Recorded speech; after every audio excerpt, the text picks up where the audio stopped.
The splash echoed through the glass office like a gunshot. Mark froze, mop still in hand, eyes wide in horror as water dripped from the edge of the CEO's sleek laptop. The blue light on the screen flickered, then died. "Oh no," he whispered. His stomach dropped. This was it. The end of his job, the paycheck that kept his daughter fed. Her asthma meds refilled, the small apartment warm. He'd only wanted to mop under the desk before anyone arrived.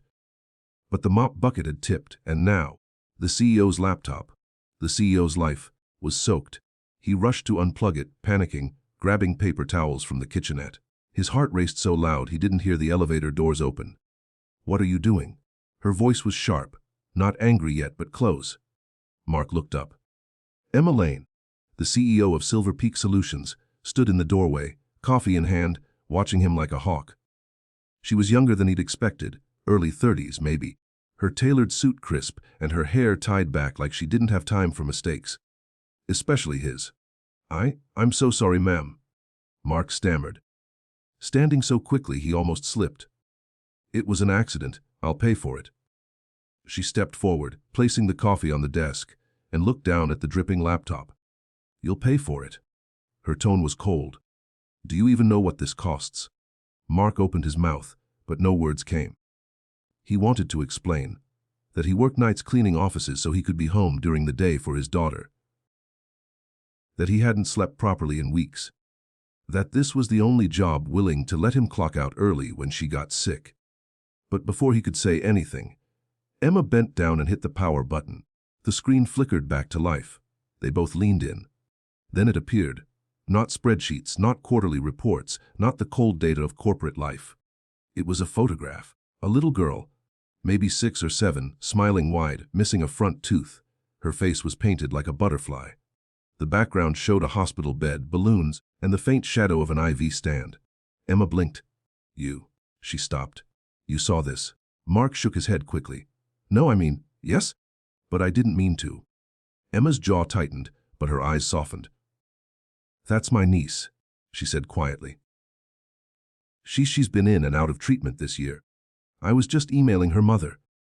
Something in the way she said it, the slight tremor, pulled Mark out of his panic. For the first time, he saw the woman behind the title. "I'm sorry," he said, not for the laptop, but for the pain in her voice. "My daughter's had health problems too. I know how that feels." Emma looked up at him. "Your daughter? Lily?" "She's 7. Asthma. The hospital bills, well, they're not kind." He laughed nervously, trying to fill the silence. "That's why I'm here. Nights. Extra shifts. Whatever I can get." Emma studied him for a moment. Something unspoken passed between them, an understanding only people who fought private battles could share. Then, without warning, she said, "Come with me." Mark hesitated. "Mom." She was already walking toward her office. "Bring the laptop." Inside, she motioned for him to sit. "You used to work in maintenance before this?" "Yes, ma'am." "Facilities management, back before the company downsized." She nodded slowly. "We've been looking for someone to handle building operations, someone who knows the place and cares about it." Her eyes met his. "You seem like that kind of person." Mark blinked. "You're offering me a job." "Not charity," she said quickly. "You've been here 3 years, right? Never missed a night." He nodded. "Then you've earned it." Mark opened his mouth, but no sound came.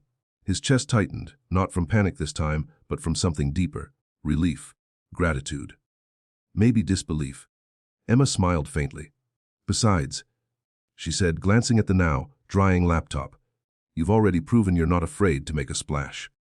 For the first time in months, Mark laughed, a real, unguarded laugh. When he left the office that morning, the sun was just rising over the city skyline. He walked to the bus stop, phone in hand, and sent a text to his daughter. "Good news, kiddo. Dad got a better job." A few seconds later, a voice message came through, small, sleepy, and full of joy. "Yay! Can we get pancakes?" Mark smiled, eyes wet. "Yes, sweetheart," he whispered. "Pancakes it is."